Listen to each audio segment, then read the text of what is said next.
Bonjour et bienvenue dans cette nouvelle capsule. C'est notre petit rendez-vous hebdomadaire chaque semaine et c'est un vrai plaisir pour moi de vous retrouver. Et d'ailleurs, merci beaucoup pour vos retours, vos partages, vos marques d'affection dans lesquelles vous me dites que vous avancez, que vous portez une nouvelle conscience à votre vie, à ce que vous vivez. Et ça me ravit. Vous savez que la conscience est réellement la porte du changement, donc bravo à vous. J'ai envie quand même de rajouter quelque chose à ce que vous me dites. Réellement, j'ai pas le sentiment de faire quelque chose d'exceptionnel en vous apportant toute cette matière en neurosciences, même si je pense qu'elle est réellement importante, qu'elle est fondamentale dans notre évolution, dans le fait de comprendre notre vie, pouvoir avancer et créer la vie que l'on veut. Pourquoi c'est pas si, pourquoi j'ai pas l'impression de faire quelque chose d'exceptionnel? Parce que tout simplement, le fait de contribuer et d'accompagner fait réellement partie de mes valeurs. J'ai, comme tout être humain, un système de valeurs, d'ailleurs on en parlera, promis, je ferai une vidéo concernant les valeurs parce que c'est important. Et donc on a 6-7 valeurs en fait qui donnent de l'énergie. Quand elles sont nourries, elles nous mettent en énergie, elles nous donnent de l'enthousiasme, en fait la volonté de se lever le matin. Et quand elles sont nourries, c'est quelque chose qui est réellement très impactant. Donc parmi mes valeurs, une des valeurs fondamentales que j'ai, c'est la contribution. Et grâce à Dieu, j'ai pu conjuguer en fait mon métier, ma passion pour l'enseignement, puisque je suis enseignante de pensée juive depuis plus de 36 ans dans un lycée, un grand lycée parisien. Et je dis souvent que j'apprends à mes élèves à bien penser, je conjugue cette passion avec le coaching, puisque j'ai passé il y a quelques années déjà un master en neurosciences motivationnelles à l'INA, à l'Institut des neurosciences appliquées avec le grand coach David Lefrançois, d'ailleurs que je salue.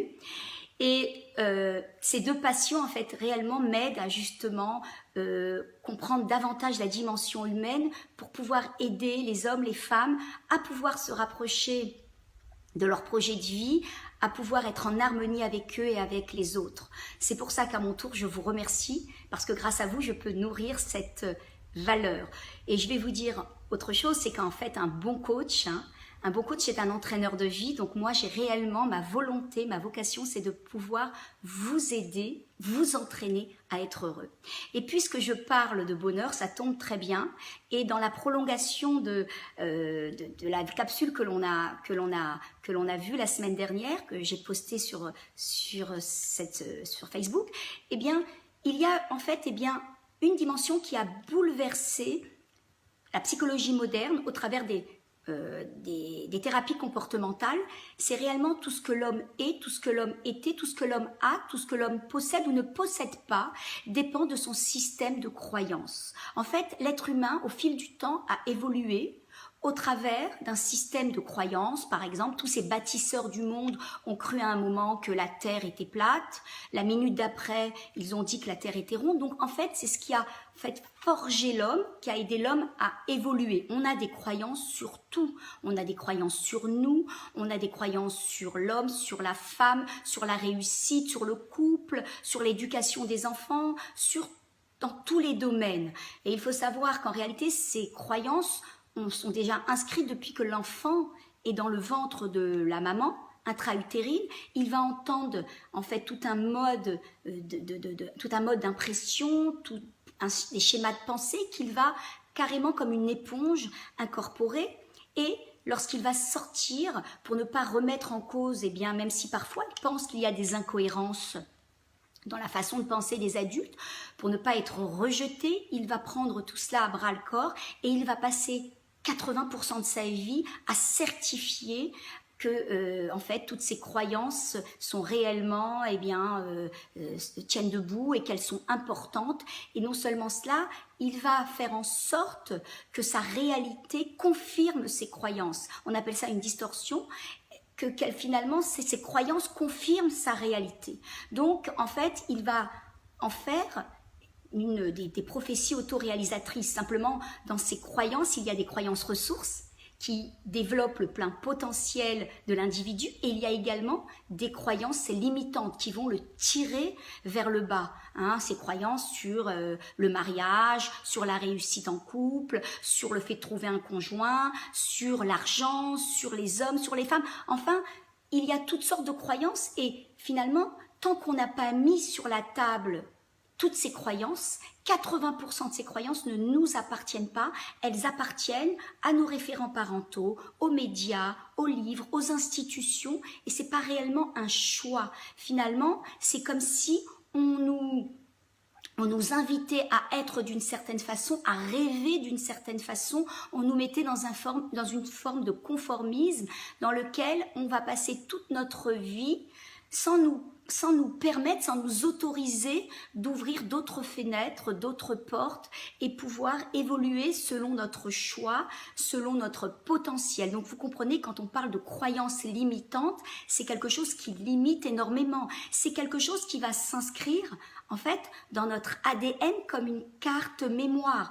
Donc vous voyez bien que quelque part, c'est souvent très frustrant et il peut arriver des fois que ça puisse même nous aider à ne pas atteindre notre objectif de vie, et c'est souvent le cas.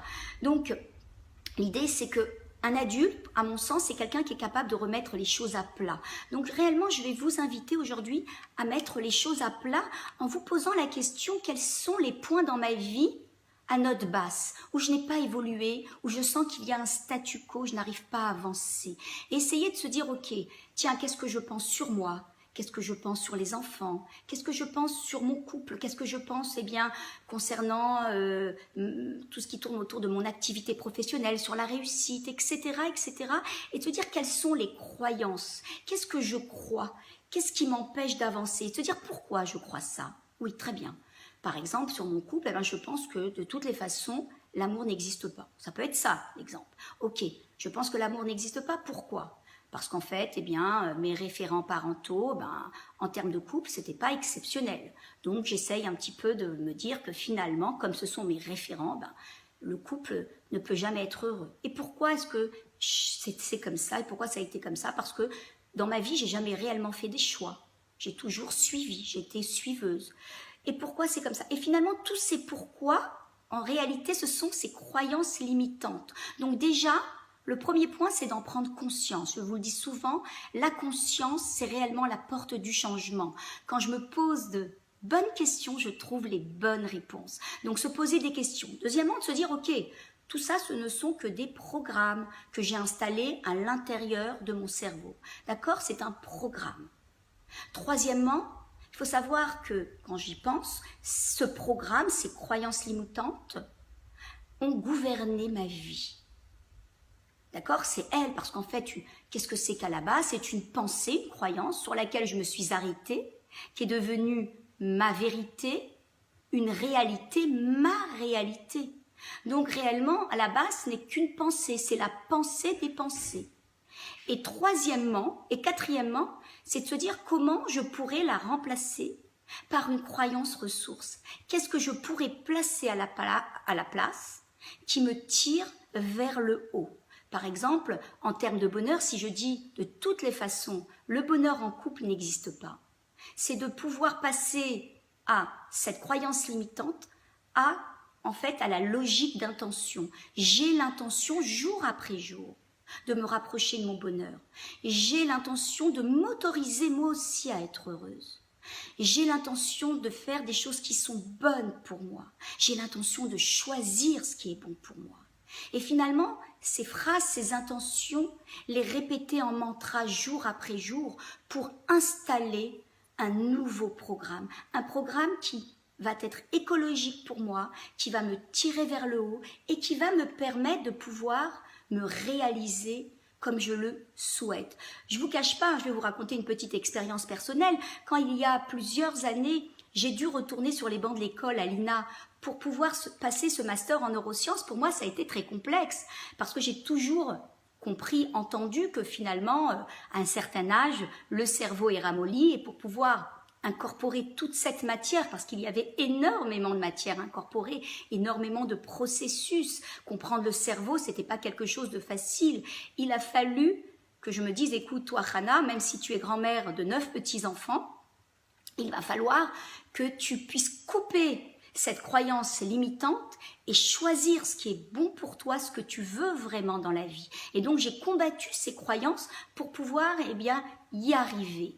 Donc, l'idée aujourd'hui, c'est à votre tour, prenez une feuille, un stylo, regardez un petit peu les points dans votre vie qui sont à note basse et regardez quelles sont les croyances qu'il y a derrière. Ce que vous choisissez de vouloir vivre. Si par exemple, en termes de conjoint, vous n'arrivez pas à trouver le conjoint ou que c'est quelque chose qui est complexe pour vous et que vous vous dites de toutes les façons, c'est fini pour moi à mon âge, je ne le trouverai pas, essayez de vous dire pourquoi c'est comme ça et pourquoi c'est comme ça. Tous les pourquoi, ce sont vos croyances limitantes, ce sont ces programmes que vous avez installés au fil du temps et sur laquelle vous vous êtes en fait complètement conforté. Parce qu'en fait, encore une fois, ce que je crois, ce que je crains, je le crée. En fait, j'attire à moi ce que je redoute le plus. Donc l'idée, c'est de pouvoir justement identifier tout cela et à côté de cela, pouvoir poser une intention ferme par rapport à cette croyance limitante. Vous allez voir, vous allez la couper vous allez couper l'herbe sous les pieds et vous allez pouvoir justement créer ce que vous voulez en répétant jour après jour ce nouveau programme. Alors certains vont dire, écoute Rana, ça fait en fait un moment que je fonctionne comme ça ne pourra pas changer, c'est comme ça. Alors justement, derrière cela, il y a une croyance limitante et en termes de changement, la première croyance ressource qu'il faut placer, c'est que les choses ne peuvent pas changer, mais elles doivent changer. Ça, c'est très important. Deuxièmement, on est les seuls responsables de notre changement. Souvent, on dit, quand les autres changeront, je changerai. J'aime beaucoup cette phrase de Gandhi qui disait, tu dois être ce changement que tu veux voir dans le monde. Tu dois être ce changement que tu veux voir dans le monde. Quand toi, tu changes, tout change autour. Donc, je vous invite à méditer sur cette vidéo parce qu'à mon sens, elle est fondamentale. Vous allez pouvoir, au travers de cela, faire un vrai ménage à l'intérieur de vous, vous débarrasser des encombrants.